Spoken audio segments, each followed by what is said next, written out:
right at the end of the last April Fool's. It was just like a picture. It was this TOG underwater in the sea, and we're like, oh my gosh, that's amazing. But then we're like, what if it was a boat or a battleship? It drives really slow like a boat. It's really heavy. And once we had the image, my boss saw it and he's like, oh my God, we're doing that. Let's do it.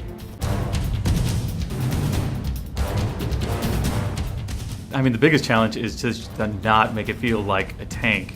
To make the boat, we kind of had to throw gravity, throw friction, throw sliding out. One of the guys wanted to try to see if it would actually float on regular water in a standard maps. Turns out it doesn't. Once the tugboat was a real thing, I had to actually make it fit in the garage.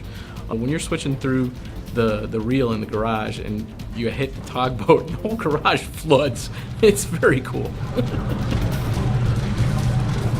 So the early version of the map was just flat water, but then the more that we played it, we found out that it was cooler to have these larger land masses that you could have these fights that you kind of circle around and dodge in and out of. The game mechanics are a lot different than normal matches, so it makes it a lot more fun and interesting. And then on top of that, you have like the arcing shots with kind of the strategic cam mode where you can kind of see above and pick where you're shooting.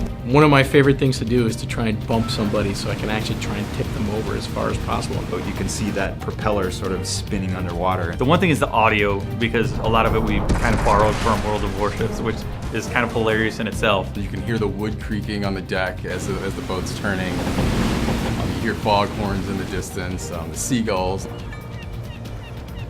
Since this is April Fool's, we want to kind of blow your mind and boat in the World of Tanks. It's hilarious, and it's crazy, and it's the TOG.